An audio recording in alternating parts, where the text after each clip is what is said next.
Late last night and early today, at my direction, the United States Armed Forces conducted an extraordinary military operation in the capital of Venezuela. Overwhelming American. These images are circulating online following President Trump's statement. At this time, their authenticity has not been verified. I'll now let the full press statement play so viewers can hear it directly. Military power, air, land, and sea, was used to launch a spectacular assault. And it was an assault like people have not seen since World War II. It was a force against a heavily fortified military fortress in the heart of Caracas to bring outlaw dictator Nicolas Maduro to justice. This was one of the most stunning, effective, and powerful displays of American military might and competence in American history. And if you think about it, we've done some other good ones, like the attack on Soleimani, the attack on al-Baghdadi, and the obliteration and decimation of the Iran nuclear sites just recently in an operation known as Midnight Hammer,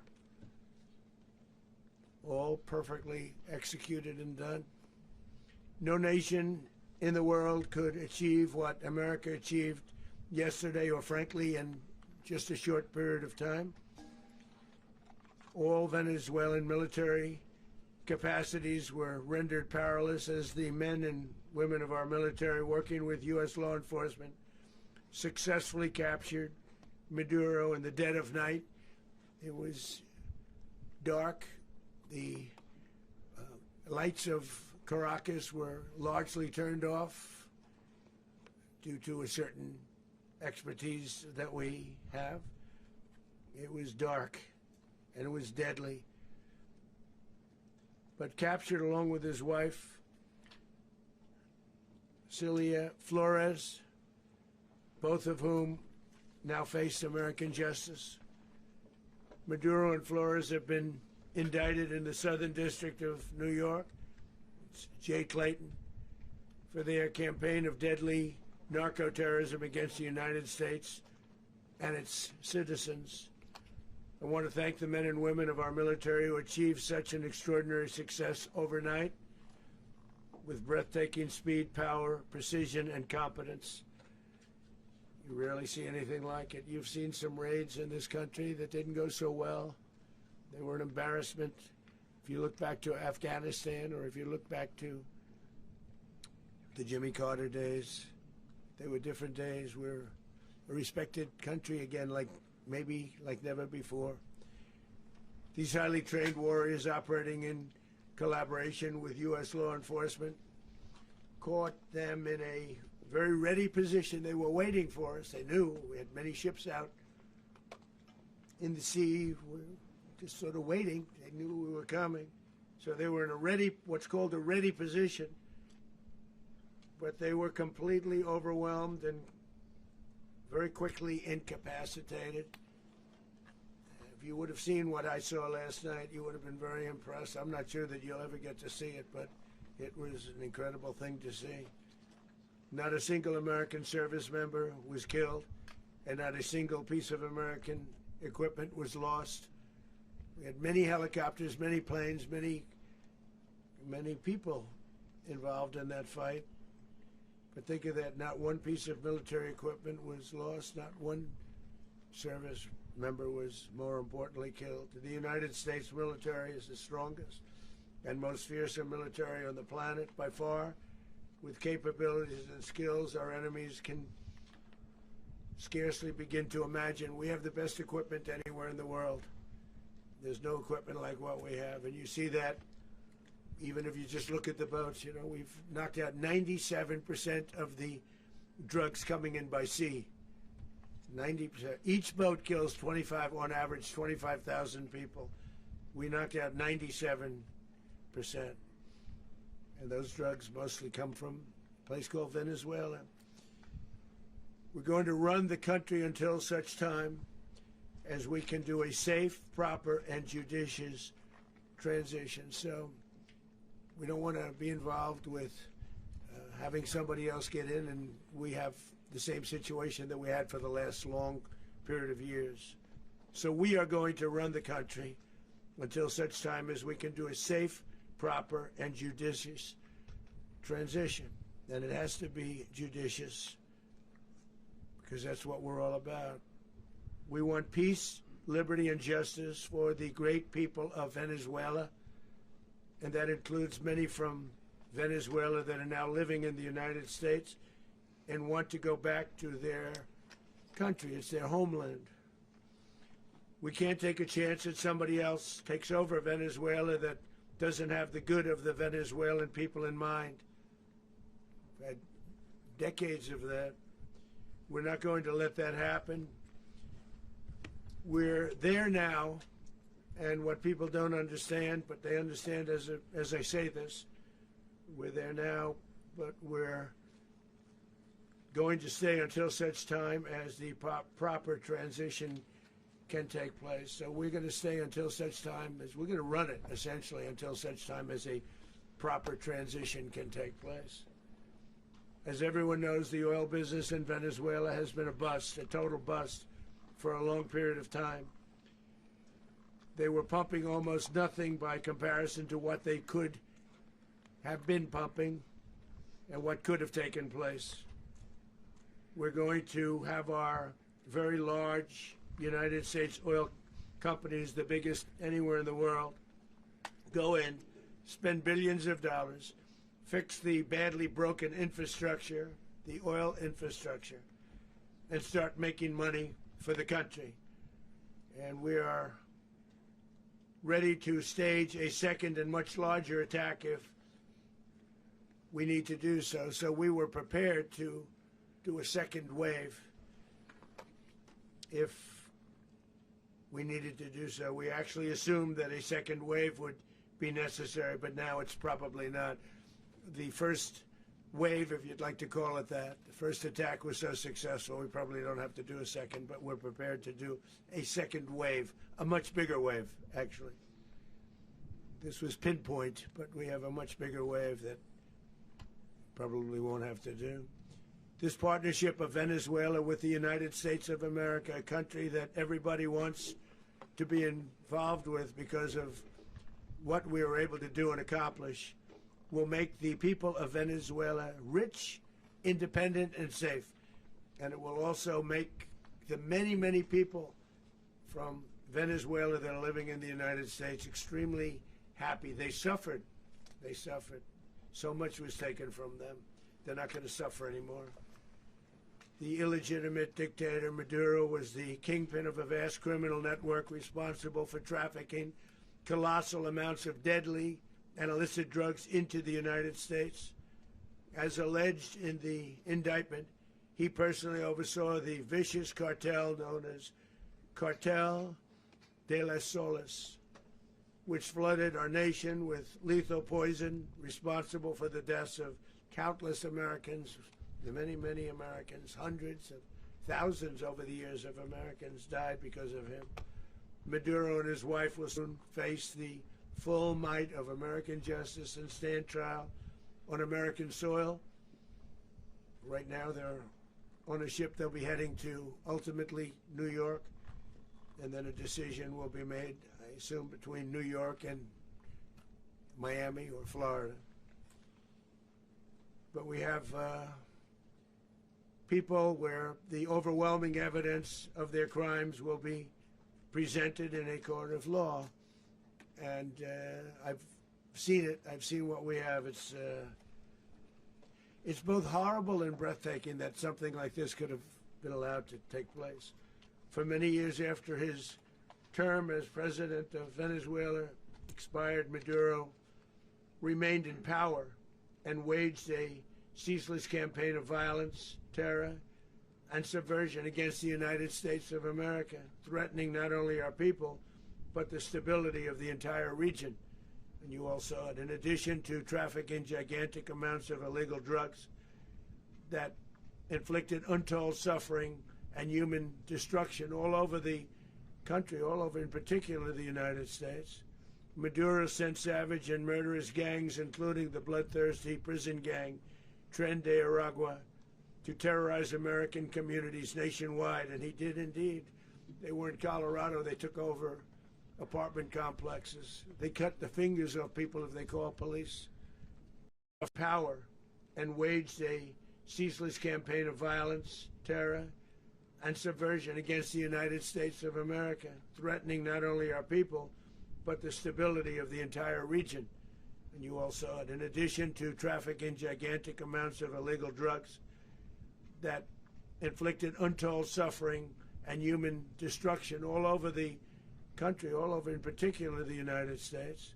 Maduro sent savage and murderous gangs, including the bloodthirsty prison gang Tren de Aragua, to terrorize American communities nationwide, and he did indeed. They were in Colorado. They took over apartment complexes. They cut the fingers off people if they call police. They were brutal, but they're not so brutal now.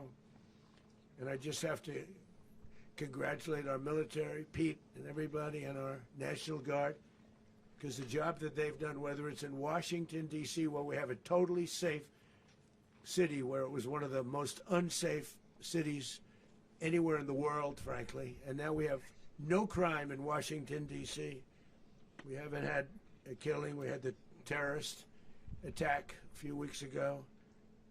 A little bit of a different kind of a threat, but we haven't had a killing in a long period of time, 6, 7 months. We used to have two, on average, 2 a week in Washington, our capital. We don't have that anymore. The restaurants are opening. Everyone's happy. They're walking their daughters.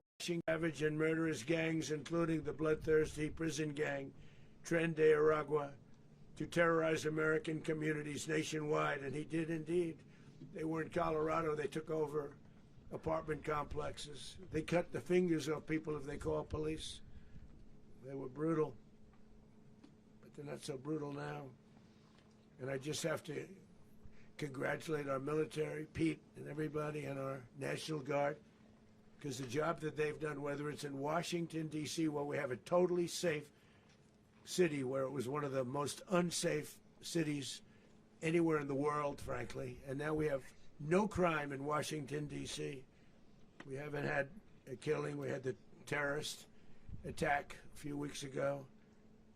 A little bit of a different kind of a threat, but we haven't had a killing in a long period of time, 6, 7 months. We used to have two, on average, 2 a week in Washington, our capital. We don't have that anymore. The restaurants are opening. Everyone's happy. They're walking their daughters. They're walking their children, their wives. They walk to restaurants. Restaurants are opening all over Washington, D.C. So I want to thank the National Guard. I want to thank our military. And I want to thank law enforcement. Been amazing. And they should do it with more cities. We're doing it, as you know, and we're doing it in Memphis, Tennessee right now, and crime is down. We've just sort of started a few weeks ago, but crime is down now 77%. And the governor of Louisiana called, great person, and he wanted us to help him, as you know, in a certain very nice part of Louisiana.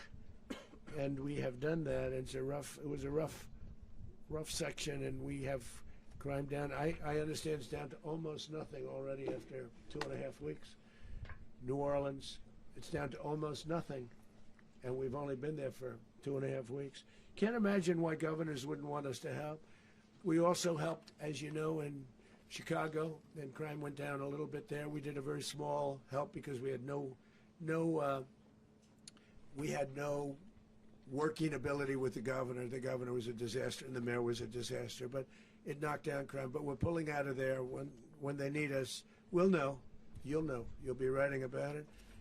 And likewise, Los Angeles, where we saved Los Angeles early on, where the head of the police department made a statement that if the federal government didn't come in, we would have lost Los Angeles.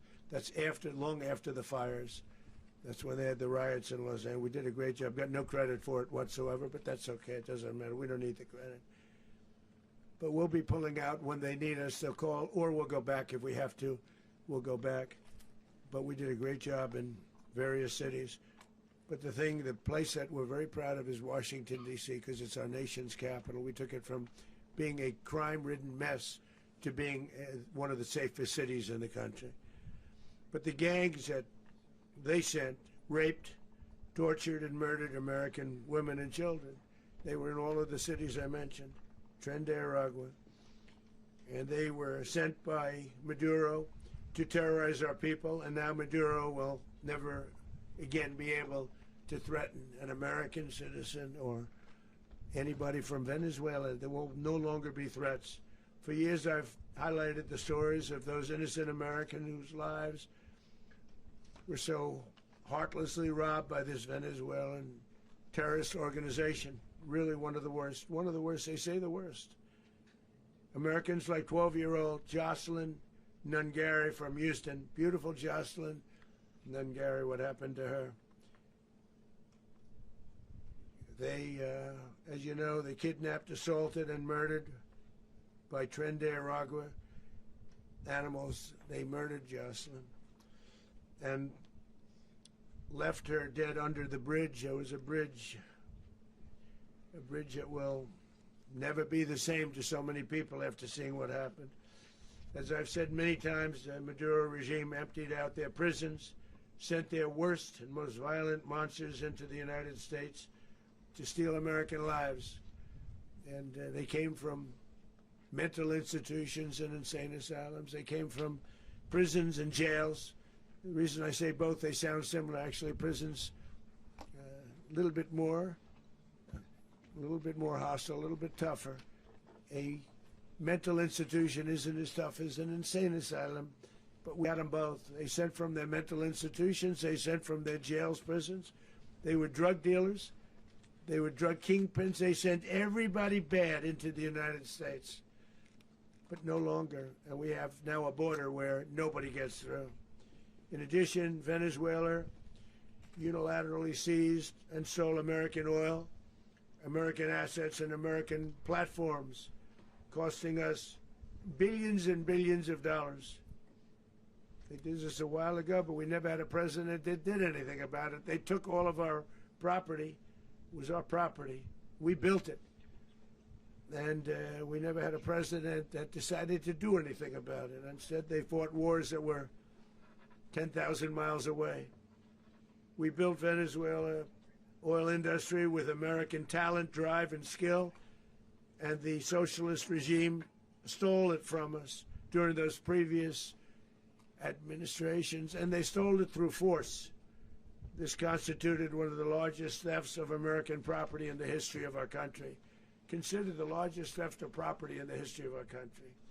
Massive oil infrastructure was taken like we were babies, and we didn't do anything about it. I would have done something about it. America will never allow foreign powers to rob our people or drive us back into and out of our own hemisphere. That's what they did. Furthermore, under the now deposed dictator Maduro, Venezuela was increasingly hosting foreign adversaries in our region and acquiring menacing offensive weapons that could threaten U.S. interests and lives. And they used those weapons last night. Potentially in league with the cartels operating along our border. All of these actions were in gross violation of the core principles of American foreign policy, dating back more than 2 centuries. And not anymore. All the way back, it dated to the Monroe Doctrines. And the Monroe Doctrine is a big deal, but we've superseded it by a lot, by a real lot. They now call it the Monroe Document. I don't know. It's Monroe Doctrine. We sort of forgot about it. It was very important, but we forgot about it. We don't forget about it anymore. Under our new national security strategy, American dominance in the Western Hemisphere will never be questioned again. Won't happen. So just in concluding, for decades, other administrations have neglected or even contributed to these growing security threats in the Western Hemisphere. Under the Trump administration, we are reasserting American power in a very powerful way in our home region. And our home region is very different than it was just a short while ago. The future will be, and we did this in my first term. We had great dominance in my first term, and we have far greater dominance right now. Everyone's coming back to us. The future will be determined by the ability to protect commerce and territory and resources that are core to national security. These are core to our national security. Just like tariffs are, they've made our country rich, and they've made our national security stronger than ever before. But these are the iron laws that have always determined global power, and we're going to keep it that way. We will secure our borders, we will stop the terrorists, we will crash the cartels, and we will defend our citizens against all threats, foreign and domestic. Other presidents may have lacked the courage or whatever to defend America, but I will never allow terrorists and criminals to operate with impunity against the United States. This extremely successful operation should serve as warning to anyone who would threaten American sovereignty or endanger American lives. Very importantly, the embargo on all Venezuelan oil remains in full effect. The American Armada remains poised in position, and the United States retains all military options until United States demands have been fully met and fully satisfied.